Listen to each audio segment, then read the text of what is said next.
My name is Erica Nunn-Kinyas, and I'm the Associate Director here at the Harry Ransom Center, and I'm absolutely delighted to welcome you this evening to our very special program celebrating the work of this work, Freedom Season, if you don't know what it is yet, Peniel Joseph's newest work on the 1963 Civil Rights Revolution. I wanted to give a special welcome tonight to our special event volunteers. Thank you so much. Grace Hornfisher, Doug Newell, our members, thank you so much for your support. And tonight's a special event because we're co-sponsoring tonight with the Texas Book Festival. So, round of applause, Texas Book Festival, thank you so much. Marion and Dahlia with us tonight, and all of the supporters, thank you for making this evening possible. We invite you to stay tonight after our moderated conversation for a reception. We're going to have books available for purchase and a book signing, so we invite you to stay for additional questions. And my job tonight is to introduce Evan Smith, who's going to be moderating our conversation tonight. If you don't know Evan Smith already, he is a professor of practice here at the LBJ School of Public Affairs. He teaches many courses and is visible publicly in many different ways, but especially on the politics and issues during election seasons. He's previously spent more than 13 years at the Texas Tribune, where he co-founded and led as CEO, and nearly 18 years at Texas Monthly, including, of course, 9 years as editor-in-chief and a year as president. So please help me in welcoming Evan Smith to the stage.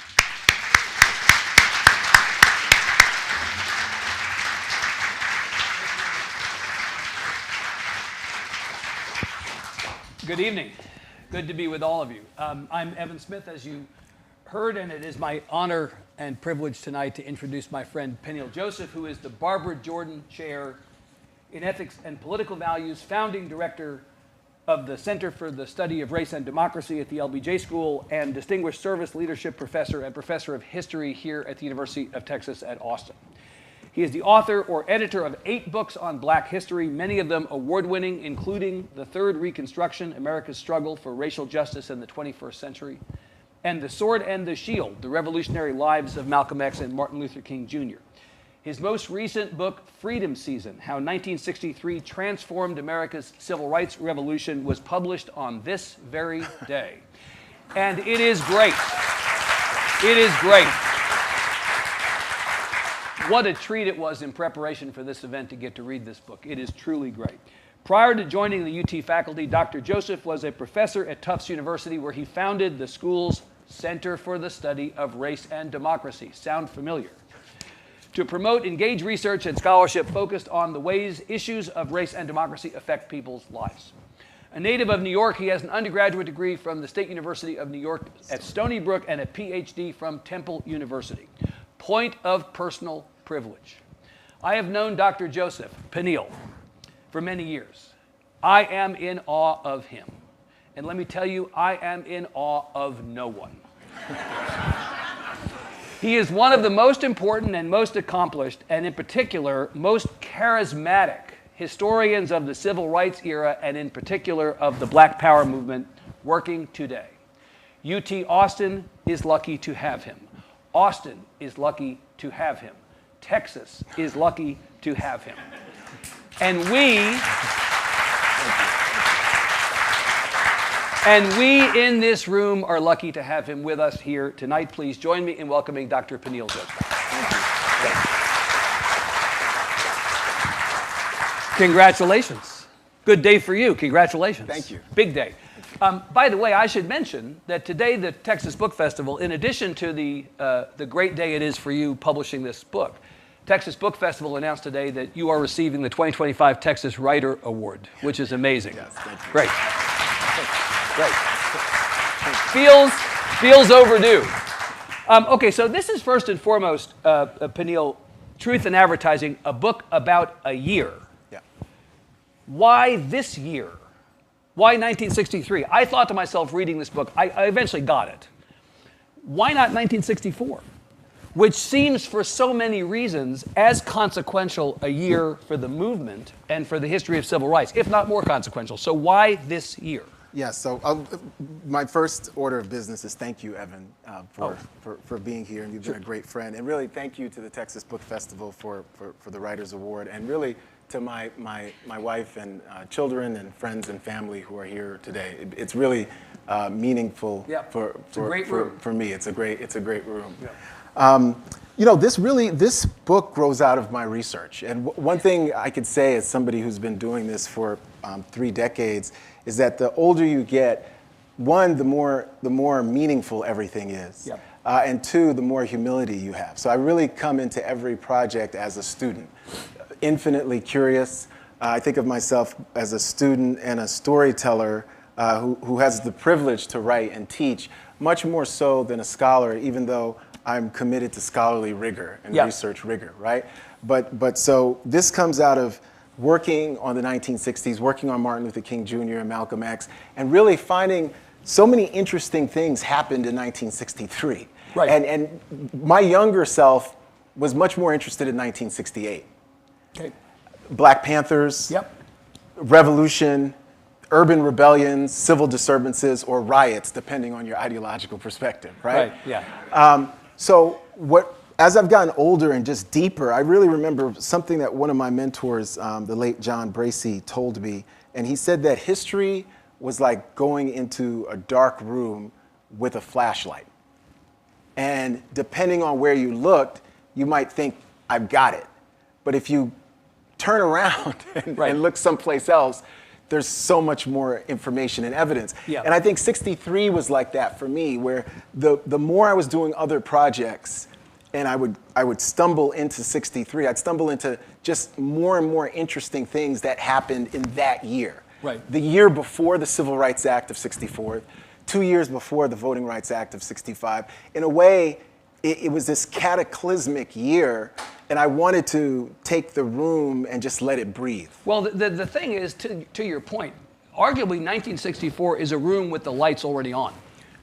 Like, we do know a lot about 1964. I, at least, did not have the same perspective on 1963 that you apparently did. The wisdom to shine the flashlight. I asked you, why'd you pick 1963, but you answered it in the book. I'm going to read 2 things in the book. America came undone and remade itself in 1963, a year of miracles and tragedies, progress and setbacks. And we're going to get to all of that. But this was the one that I loved. 1963 altered national conceptions of race, democracy, and citizenship in ways that permanently and fundamentally shaped the rest of the century. This year was really the catalyst for so much that we're experiencing up to this very day. Oh, absolutely. Yeah. So 1963 inaugurates and ushers in a racial justice, but really a social justice consensus for the next half century. Right. And when I say consensus, here's what I mean. I agree with Dr. King that consensus isn't something that's easy. Consensus is something that's built, and it's hard. It's a constant struggle. It's imperfect. So when I say a racial social justice consensus, what I mean is that for the next 50 years after 63, even though we're still going to have injustice, we're still going to have sexism, racism, queerphobia, other things, but for people of color in the United States, for black people, Asian, Hispanic, for queer folks, for women of color, the next 50 years, and we can prove this demonstrably, data-wise, becomes the 5 decades in American history where they have the most access to wealth, political power, education, impact, being able to live where they want to live, do what they want to do. We think about this through the iconic people like Barack Obama, Hillary Clinton, Michelle Obama, Dolores Huerta. We think about it that way, but we should think about it at the level of the quotidian. So that 50-year period is what allows the University of Texas, at least for a time, and we could talk about what happens after. We will. To be racially integrated, to be a place where there was a time this place had a black football coach and a black basketball coach, right? Yeah. For the first time in its history. So even as imperfect as that consensus is, that's the consensus that gives us the Americans with Disabilities Act. That's the consensus that gives us women's collegiate sports. That's the consensus that makes us, in certain ways, really a human rights exemplar for the whole world during that time period. And so the propelling force for equity, then, is this year. Absolutely. And the events of this year. Let's just tick off as a list and then come back and talk about them one at a time. The significance of this year. It begins as the 100th anniversary of the Emancipation Proclamation. Yes. In 1963, we have the March on Washington. Yes. In 1963, we have the letter from Birmingham jail. Yes. In 1963, we have the assassinations of both Medgar Evers and John F. Kennedy. Yes. In 1963, we have the murder of 4 girls in Alabama. Yes, Birmingham. Right. Mm-hmm. All of those things are kind of a force multiplier for this movement. Yes, and we also have the publication of James Baldwin's The Fire Next Time. Right. That comes out January 1st, 1931. January 31st, 1963. Right. And when we think about Baldwin, Baldwin's really key. He's a through line to the whole book. Well, I said to you backstage, this book is, I could make the argument, and I think I'd probably be right, or at least close to right. This is a book about James Baldwin. Yeah, Baldwin as much as it's a book about anything or anybody else. It's a book about James Baldwin. Absolutely. Baldwin is Harlem-born, 1924, queer, expatriated to France, starting in 1948. Really the most brilliant essayist about race and democracy that America has ever produced. Right. But also a brilliant novelist, a playwright. And that year, Baldwin becomes this American Jeremiah. He becomes this, I.F. Stone says that he preaches with the spirit and the radicalism of a Hebrew prophet, right, at Howard University. And the book starts with him at Howard University and really kind of closes, with him. At Howard University and closes with him. But what's so interesting about Baldwin and The Fire Next Time, one of the lines from The Fire Next Time is that Baldwin says, we need to finally end the racial nightmare and achieve our country. And what's so interesting about Baldwin is he makes the argument that race or slavery is America's original sin, but we are estranged kin, an estranged family. And the only way we can get to a reunion and reconciliation is through confronting that past. And he says that it's really not about, in the parlance of the time, Negro salvation. It's about lifting white fears from the political imagination, because it's white fear that produces these systems of punishment and inequality. Let me ask you to talk as briefly as you want to, we have time, about each of the things I ticked off, just as a way to understand the significance of them in this year. So the March on Washington, talk about that. Put that in the context of this year, why it was so significant. Well, the March on Washington becomes really a high point, August 28th, 1963. Yes. And when we look at the start of the year, the book is divided into 4 parts, winter, spring, summer, and autumn. That summer is, in ways, a glorious summer, even though there's a spring of real tragedy with the death of Medgar Evers. The March on Washington is the closest America ever comes to having a mass religious meeting in public. 250,000 people come to the March on Washington, 90,000 of whom are white. It was preceded by 2 other major events, a massive march in Detroit called the Great Walk to Freedom, where June 23rd, 63, which the book chronicles, and King's speech is reissued by Motown's young founder, Berry Gordy, as a record. Right? And so it's a huge deal. 125,000 people come out in Detroit.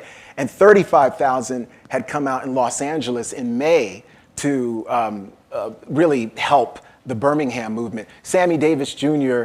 Donates $20,000 on the spot to Dr. King and says that he's my leader and America's leader. So when we think about the March on Washington, by that period, Dr. King is universally recognized as the moral leader of the United States, which is very, very interesting because we think about King and Kennedy and the kind of tensions that are there. Even when Kennedy does the brilliant speech in Berlin and Bonn, King does his own speech in Detroit. And the Detroit Free Press has King on the cover and not JFK. Not Kennedy, right, it's very, very interesting. And really, by the end of the year, the person who's Man of the Year is not Kennedy for Time magazine, it's King. It's King. Which is really incredible. So the March on Washington is really in certain ways, it's almost the entire nation's Paul on the road to Damascus moment. It's Rabbi Joachim Prince says that black people are self-emancipating just like the Jews did at the March on Washington. So it's an extraordinary moment, and it's a cultural moment too. Bob Dylan, Joan Baez, Odetta. There's just so many different people who are there. And I also show that Malcolm X is at the March on Washington too. 63 is a very, very interesting year for Malcolm because both Malcolm and Baldwin find themselves sort of losing their secular religion over the course of the year. Yeah, amazing.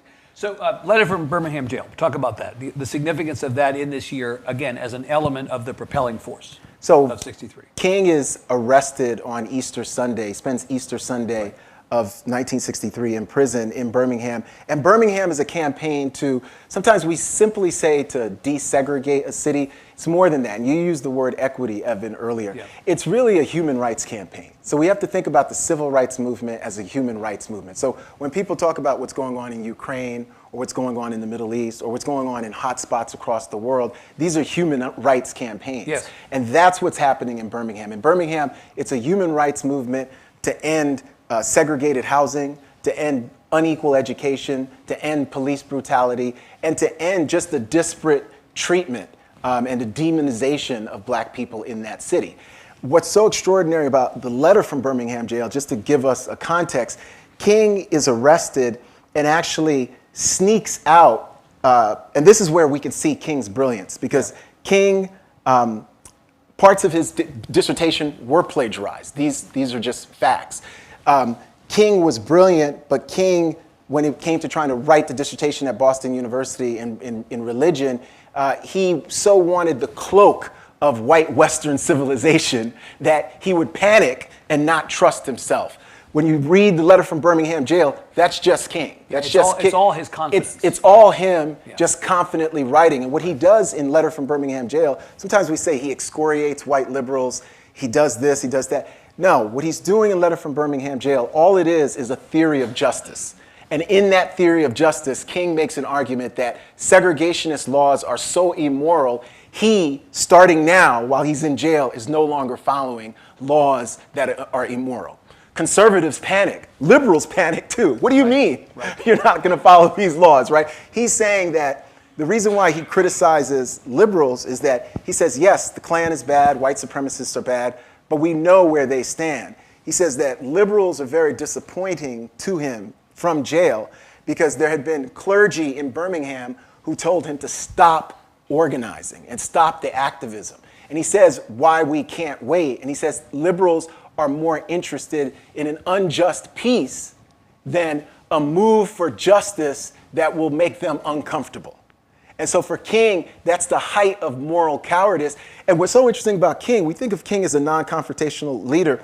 That's not true. King thinks of nonviolence as confrontational, muscular, and powerful, and without ever even naming Malcolm X, very critical of Malcolm X, because what he says in LA is that, in Los Angeles in May, is that it's the cowards who aren't strong enough to be disciplined enough to use nonviolence. Well, right? The tension between the two was the basis for a previous book in some ways, right? Oh, yes, absolutely. Yeah, of yours. So the assassinations of Medgar Evers and John F. Kennedy, it seems to me in reading this book, it is fair to say, are political acts. The deaths of the 4 girls in Alabama, that is murder. That is not murder. So much a political act. Talk about the significance of those tragedies, because really, to the degree that this is a year defined by tragedies, it's just a cascade. It's one after another after another. And I want to name the girls. So it's Carol Robertson, Addie Mae Collins, Cynthia Wesley, and Denise McNair. Yeah. And that same day, the 3 of them, Carol, Addie Mae, and Cynthia, were all 14 years old. Denise was 11. And that same day, 13-year-old Peanut Ware is shot and killed by a young white Eagle Scout. Right. Something we know less about. Something we know less about, just to see what would happen. This young man served 6 months in juvenile detention, and that's it. And there's another young boy who's 18 years old, black, Johnny Robinson, who's shot by the police that day too. And I mention that because those 6 deaths are really cataclysmic for James Baldwin.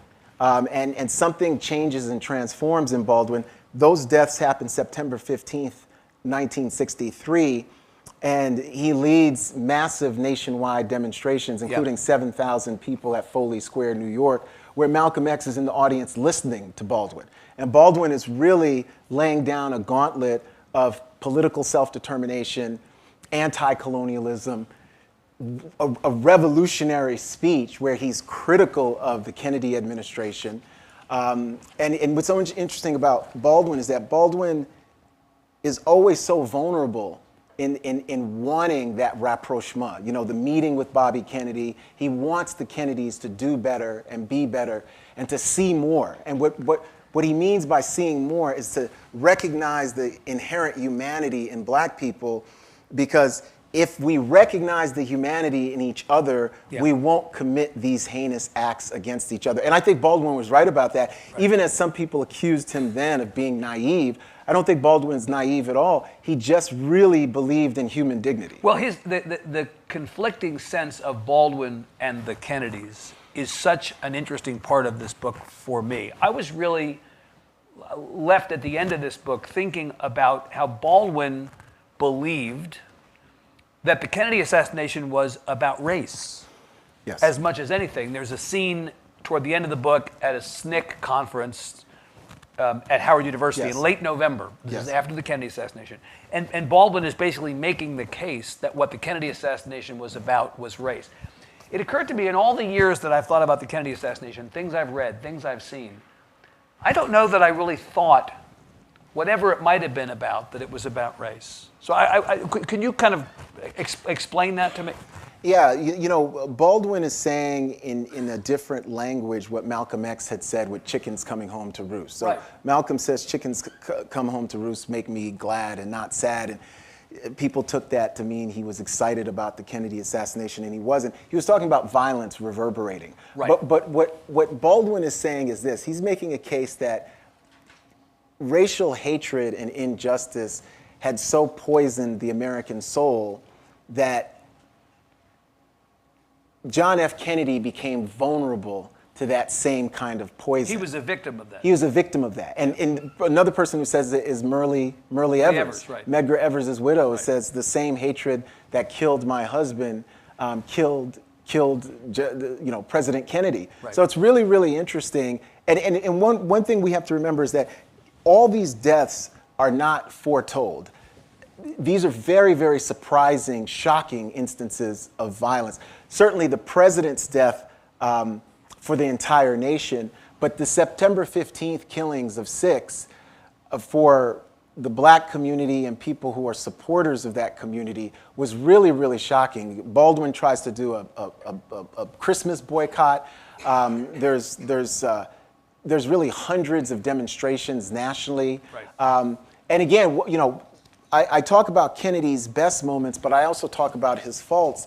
And the president's failure to attend the funerals of the children after Dr. King, Martin Luther King Jr., personally pleads with him to attend the funerals it's a real error. It's a mistake. And it's a real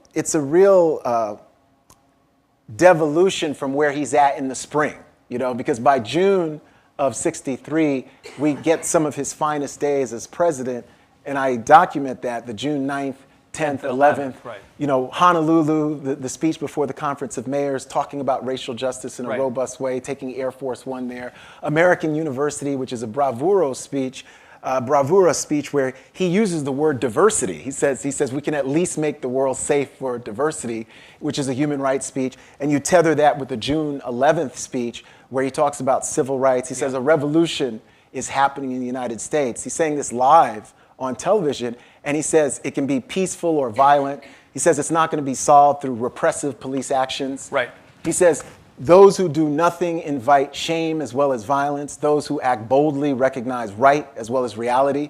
And in that speech, what's so interesting about JFK, he says, we preach freedom around the world, and there's a pause, and he says, and we mean it.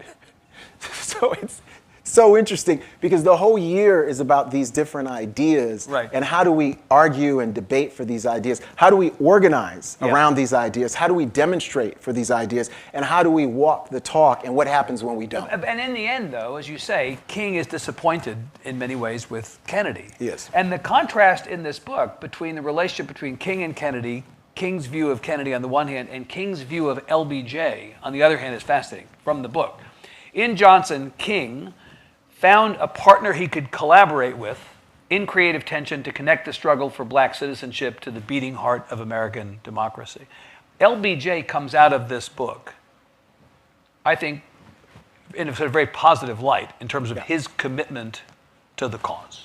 Yeah, I mean, I think 63 is a really remarkable year for Lyndon Johnson because in so many ways he's been shorn of power over 2.5 years as vice president, going from Senate Majority Leader to vice president. Yeah. Diminished. One of the things I show in the book is that a big part of the tension between LBJ and Bobby Kennedy is not so much personal, even though there is that. It's really political. They both want to be president in 1969. And this is in 1963. In 1963, everything from Esquire magazine, New Yorker, people are talking about Bobby for president in 68. They're openly talking about it. So what's so interesting is that we know historically Bobby eventually announces in 68 after, well, a few weeks before the president says basically I'm not running again. But that president is not his brother, it's LBJ. But that was the tension. The tension was a 37-year-old attorney general, same age as Malcolm X, born the same year as Malcolm X, who's the second most powerful figure in the United States. Bobby, as attorney general, innovates a new cabinet post. He really serves, for the first and only time in history, as a domestic and foreign, or domestic and international prime minister. And he's the last person in the room when Jack Kennedy makes a decision. Especially after what? The Bay of Pigs. After the Bay of Pigs, Jack Kennedy decides that the military-industrial complex had led him astray. And he wants his brother everywhere. And Bobby is the point person on civil rights. And Bobby undergoes a real rough evolution through 63 as well, because there's a great May 24th meeting with Baldwin and Harry Belafonte, Lorraine Hansberry, who figures in big here. Who is also, by the way, a big figure in this book. Big figure. And he's expecting praise. He's in his father's penthouse in New York, and he's expecting a group of black leaders who are going to talk about how great the Kennedys have been doing. And it turns into a 3-hour screaming match. Right? You know? And Baldwin and Bobby leaked the stories to the New York Times and their respective reporters. But Baldwin and Kenneth Clark and others are saying, we're still hopeful. We think that Bobby is the best of what these political leaders have to offer, but we want even more. I'm going to say again, it's such a good book. It's such, and you know, this idea of scholarship versus storytelling. There is scholarship in this book, but this is a book of storytelling, and that's why the book, I think, is so readable. So I want to move from the book to today, from freedom season to what might be described as unfreedom season. Right? The fierce emergency of now. Right? Back to Baldwin. You write about Baldwin in this book. He loved America enough to retain a battered faith in its capacity to change. Do you? Do you believe America will change? Do you have that faith? We seem right now, when we can have a sort of dinner table conversation in this room about this, but we seem to be going in the opposite direction. You know, I'm used to talking about the civil rights era versus now in terms of how far we've come and how far we've not. But the how far we've not is usually neutral. It's running in place. We are now running backwards in a lot of respects. So I want you to try to reflect for us on what you're seeing now and whether you still have faith. Yeah, I mean, I think you always have to retain faith because the faith is retained through doing the work, right? And the work of social change and the scholarship and the education, the activism. But certainly we're running backwards right now, right? And I also think it depends on from where one looks, right? Because state by state, not every single state has been as retrograde as Texas, as Florida, as the entire South. Some states in the Midwest surprisingly have. You think about Michigan and ending DEI at the University of Michigan. Other states like California, which some people from Texas are running to right now, there's sort of a back and forth switch between Texas and California, are holding the line on equity and justice. I would say in a lot of ways, this reminds me of the 19th century pre-Civil War, where you had fugitive and slave states, right? You had states where if you were African American, you had a much better chance of having access to dignity and at least a kind of citizenship than if you went to the Deep South or you went to parts of the Confederacy or parts where racial segregation was sort of the law. When we think about the attacks on DEI and the whole notion of wokeness, that polarization that we're experiencing now has deep roots in 1963. I talk about the John Birchers here, right. Talk about Strom Thurmond, Barry Goldwater, George Wallace, William F. Buckley, the segregationists. And I also talk about some liberals who were on their way to becoming neocons, people like Norman Podhoretz and others. And so the difference now, though, is that the Kennedy administration was able to toe the line, and so was the Johnson administration, and give the nation a moral framework for how to debate these issues and how to use the federal government in service of human rights and in service of equity. Right now, we've got an anti-democratic representative there in the Oval Office, and just a whole major political party that does not believe in the tenets of post-war multiracial democracy, right? And in fact, repudiates those tenets, whether we're talking about symbolism like firing the Librarian of Congress, whether we're talking about defunding PBS, whether you're talking about defunding the arts and defunding anything that's connected to not just a progressive vision of America, but really an America that is supportive of multiracial democracy, which is just really a very recent America. You know, sometimes people call this period America's second Reconstruction, and what's extraordinary about 1963 and the reverberations of 63 is that for a time, and again, that period is over, we're in a post-consensus America right now, but for a time, and I would say roughly 5 decades, what you find is that those believers in Reconstruction and multiracial democracy, they win what I've called previously in the third Reconstruction, the narrative war, right? So because and right now, those supporters of multiracial democracy are absolutely losing the narrative war. But in winning, they're able to institutionalize a framework for equity that is very, very, very imperfect, right? And the reason why it's so imperfect is that you could see the pushback as early as the 1970s against affirmative action. You could see the pushback away from equity in the immediate aftermath of King's assassination and after Lyndon Johnson is president. So the backlash is immediate. But what they institutionalize is so broad and so deep that it takes decades to unravel. That's what's so extraordinary. And along the way, it gets strengthened. We think about the Voting Rights Act of 1965. We shouldn't just think about that. We should think about the extension in 1970. The first one is 5 years.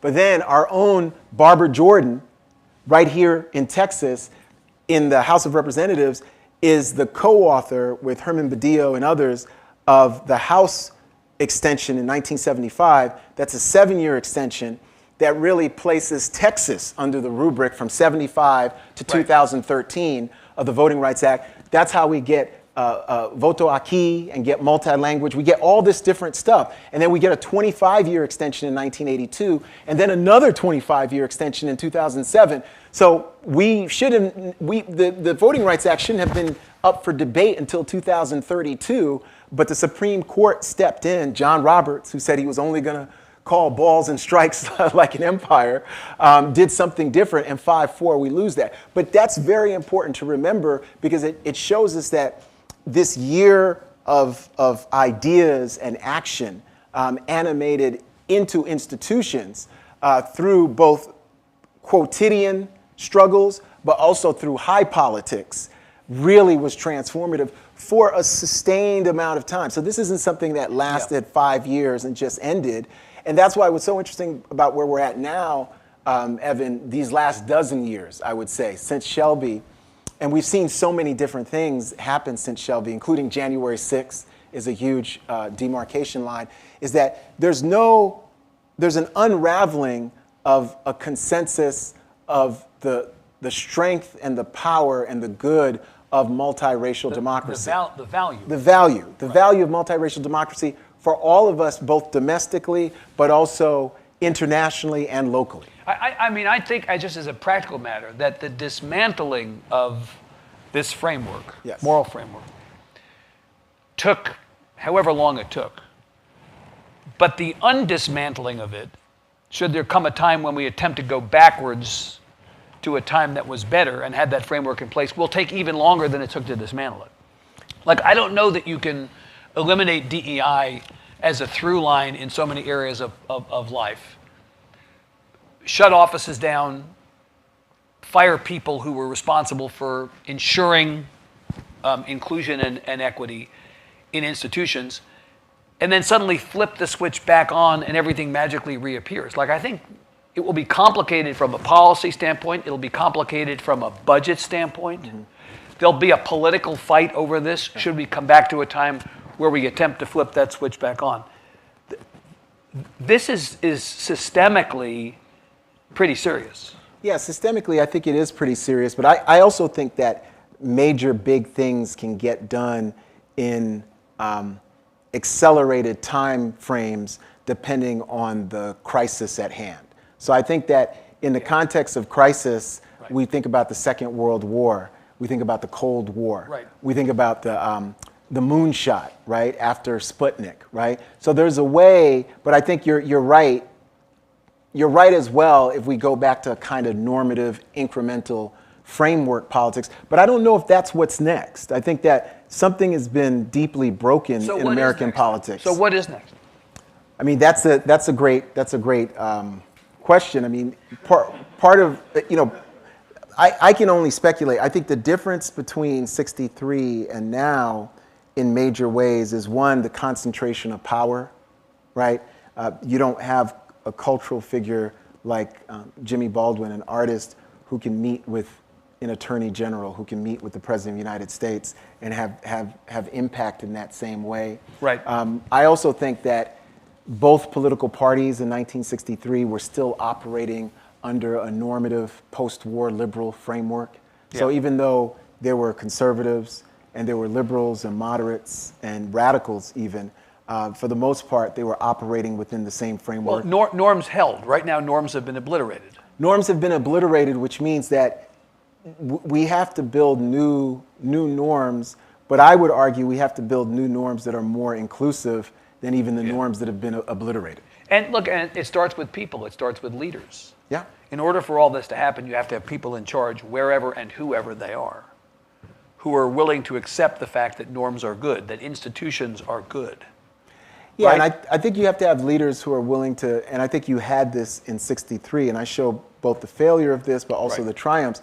Leaders who have conviction. I think part of what we've seen, especially after this recent election, were leaders, especially leaders, in certain ways, the reason why I think Democrats are under such a spotlight is that you only have one major party that is supportive of multiracial democracy in the United States. And that one major party has many disagreements and debates within it, right? And so it's also a fractured party. And the party that is really unified is the party of punishment and the party of insurrection and January 6th, right? So when we think about the disappointment, I think right now is with certain leaders, and we've seen people do podcasts and have very far right-wing figures on there, and not necessarily to have a debate with those folks, but to say, hey, I agree with you on this, and I'm anti-trans too, and I'm anti this too, and that becomes really, really disappointing in the context of the devolution of a moral framework for the entire country. Another way to think about it is only one party right now knows how to make a fist, it seems like. Absolutely. Right. Yes. And it's an unequal fight. We're going to go to questions in the audience in a second. I want to ask you about what you're doing next. I asked you what we're doing next, and I'm not entirely sure that I got an answer that made me feel very optimistic. But I want to ask you what you're doing next, which will make me happy because I know what you're doing next. What is your next project? So there's a next book and there's a next project. So the project that I'm working on. Do those. The project I'm working on is a book about James Baldwin called Witness, and it's looking at James Baldwin, his 1963 in a much more personal way. Right. In terms of Paris, London, Jackson, Mississippi. So it's just Baldwin. And it won't be quite as thick as this Right, book. but there also really has not been, in fairness, there has not been a thorough examination of Baldwin to the degree that you're talking about, to my satisfaction. I learned a lot about Baldwin in this book. I felt like I knew a lot. I learned a lot. And I'm still interested in Baldwin in '63. There's a new biography that's just about to come out of Baldwin. And I love... By whom? It's Nicholas, I'm losing his name. Yeah. Yeah, but it's James Baldwin, A Love Story. And it's just about to come out. I'm much more interested, having done a biography of Stokely Carmichael and done the duel on King and Malcolm, interested in, I think there's more breathing room in a specific time period with someone rather than trying to do the birth, the death, right? Right. And so I'm doing that. So that's one. That's one. And the other is a book on Malcolm X's last year called The Last Revolutionary. And that book is at press. Yeah. It's a moment for Malcolm X, is it not? Yes, it's the 100th birthday is May 19th, next Monday. And so I'm going to be at the Smithsonian doing something on Malcolm. And what's so interesting about Malcolm X, and he's in Freedom Season as well, is the way in which Malcolm becomes an avatar for dignity on his way to becoming an avatar for dignity and citizenship and human rights. But what's interesting about Malcolm and dignity is that he argues that we all have it. It's God-given. And the beef with King, until there's not a beef, because there's a point where there's a rapprochement, is that he argues that citizenship is merely the external recognition of dignity, and he doesn't want that recognition from white people, right? Because he thinks it's illusory, even if black people get that recognition. And that's what's so interesting about the time we live in now, because if you look at 2025, 100th birthday of Malcolm X, his argument about that citizenship being illusory has come to fruition for the moment. Yeah, I'm excited about your Malcolm book and the way our mutual friend John Ives' book about King was such a revelation for me, thinking I'd known everything about King, only to discover how little I really knew. I'm hoping that you're going to fill in a lot of the holes on Malcolm. I hope so. I think it'll be great. All right, so let's go to the audience for questions. We're going to put the lights up. Mitch Jacobson first. Peniel, amazing stuff. I can't wait to read your book. Okay. I'm curious, I was going to ask you about Robert Kennedy Jr., but I won't even go there. Since you know the Kennedys. So I'm curious, in your vision, who are the black and other people of color leaders out there besides yourself, and I think you're one of them, to confront what's going on right now and to lead us to a better world and more diversified? You know, Mitch, that's a great question. I think that those leaders are all around us. I think, obviously, there are elected officials, and people talk about, Wes Moore. We've got a new senator in Maryland and Delaware, two black women for the first time in the Senate together. There are local officials here, both on the city council and elsewhere. There's folks who are connected to nonprofits and thinking of, Austin Justice Coalition and my friend Chaz Moore and others. So I think there's a broad section of leaders and leadership sort of city by city, state by state. I think what we're lacking, and this is what I think you see in Freedom Season 2, is coalitions. So we need coalition politics, but to have coalition politics, you need to agree on 1, 2, 3 big things. And you need to agree on a moral framework. And right now, there are a lot of things domestically and globally that preclude those coalitions that are happening, right? And so I think the onus becomes, how do you see your role as a leader, right? So for some, sometimes the good becomes the enemy of the perfect, right? And so it becomes, where are we at? And I think it goes back to what me and Evan were talking about, is like, I think in 63, there's a clear moral framework that is coming from below. It's coming from below. So you have activists like Gloria Richardson, a 42-year-old Howard University graduate from Cambridge, Maryland, who is a mother of 2, who is a fierce civil rights activist, who's going head-to-head with Bobby Kennedy to get the city of Cambridge, Maryland, Chesapeake Bay, to be racially integrated and to come into the second half of the 20th century, right? So these are really, really extraordinary people who are doing the work.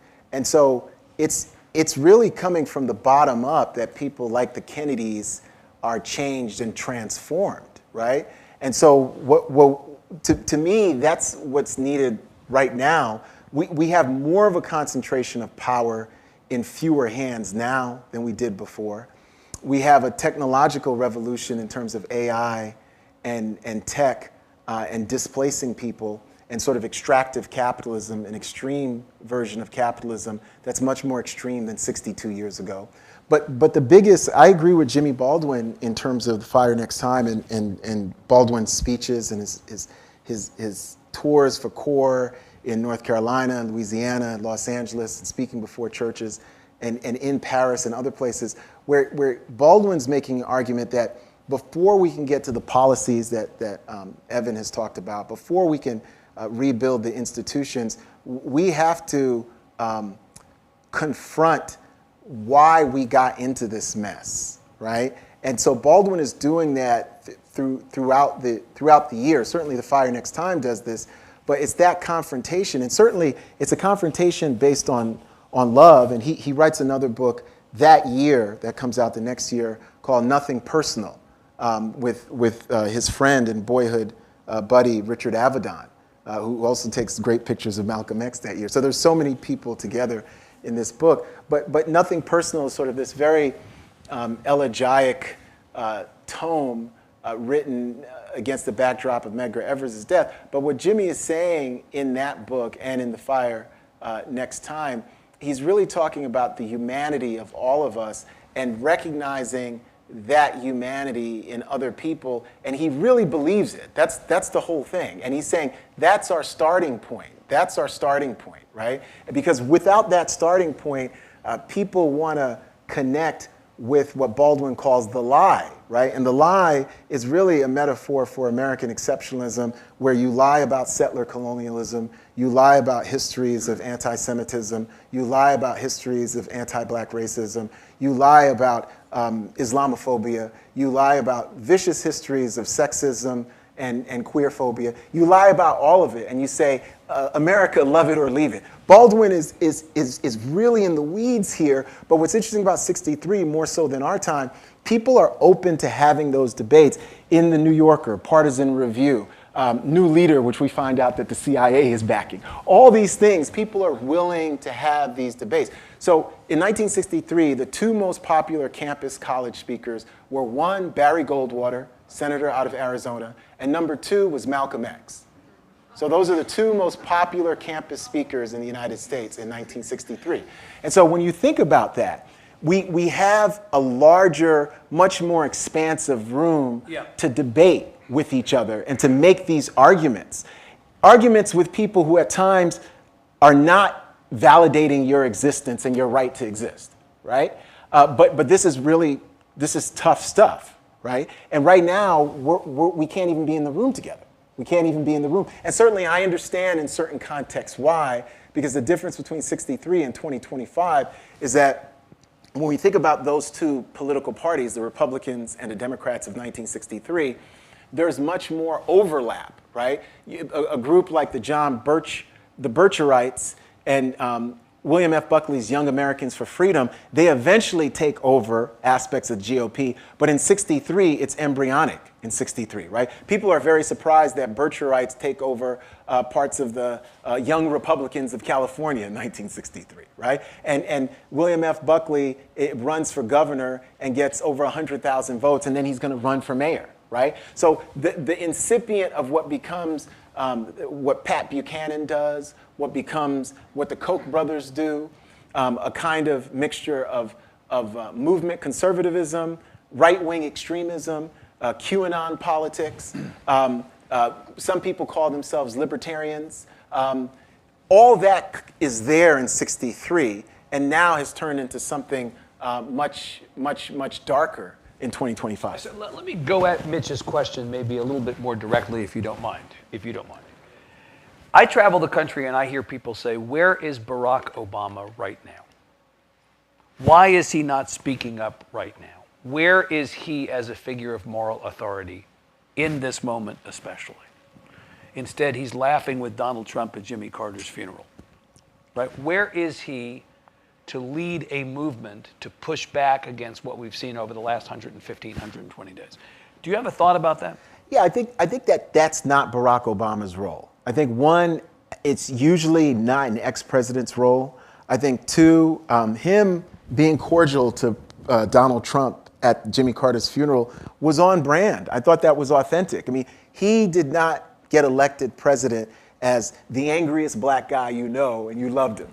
That wasn't what happened in 2008 and 2012, right? And if he was that angry black guy that most of you don't want to know, he wouldn't have been elected president. So the idea of sort of forcing him into a different role. You understand where people, to Mitch's point, people are looking for somebody around whom they can coalesce. Absolutely, yeah. In this moment. Yeah, and so I think that it's understandable. It might be. It's understandable in one sense, but I think that one of the things that 63 shows us is that we weren't looking for individual singular heroes. Even though King is a mobilizer, even though Malcolm X is there, there are local heroes who are women and men everywhere in that year. And I think what's so interesting is that the iconography of this period hurts us, because that iconography too often tells it from a top down. Yeah. And we memorize it, and we have a muscle memory of this period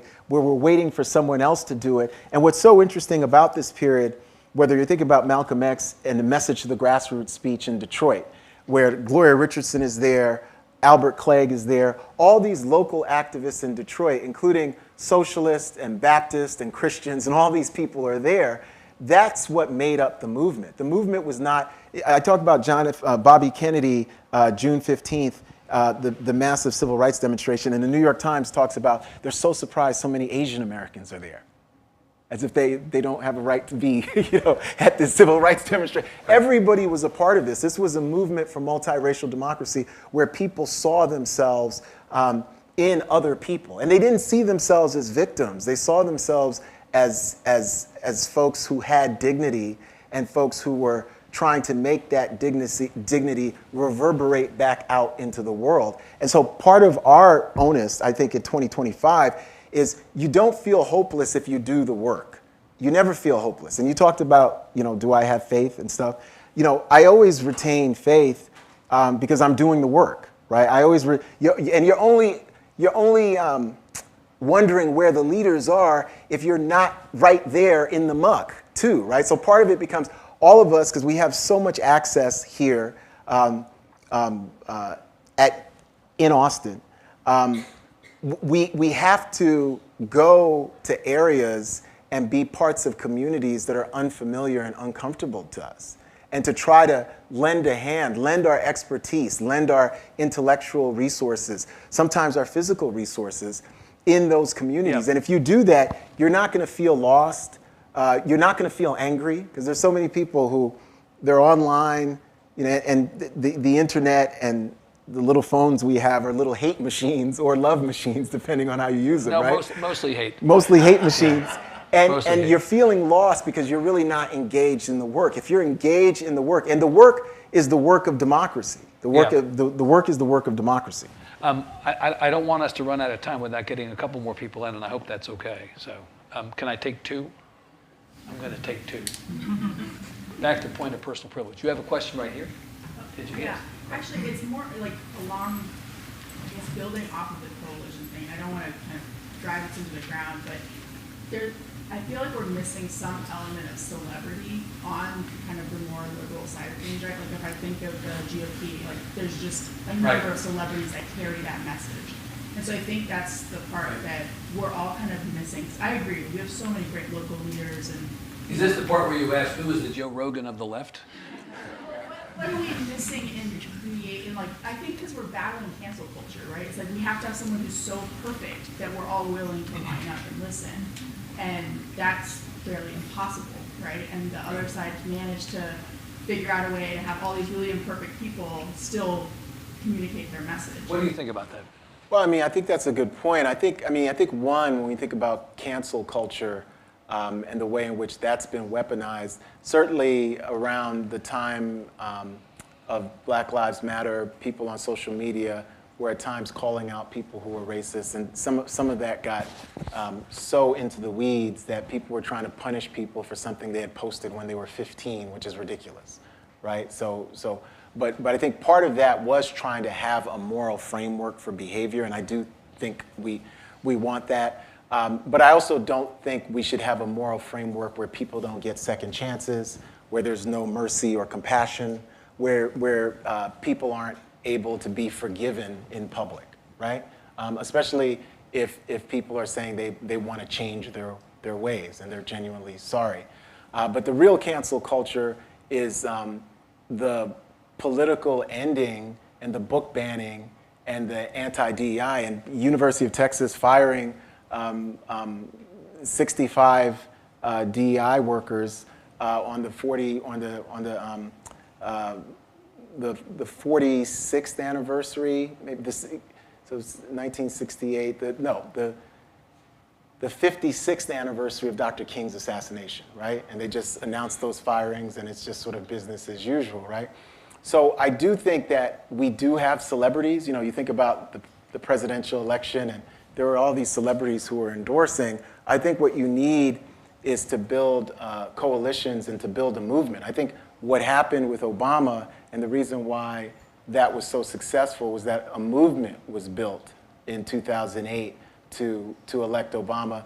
And some people were disappointed with what happened, but if you look at the 2012 election, that's the only election in American history where black voter turnout by percentage is higher than white voter turnout, 66 to 64%. And it's right after that election that Shelby v. Holder happens, right? So that election happens in November of 2012. And I remember the New York Times and other people analyzing the turnout, and they were saying there were 2 million missing white voters from 2008. They just disappeared. It's like the leftovers. We don't know what happened to them. That's the HBO show, if people remember that. People are like, what leftovers? We got it. What do you think? Yeah.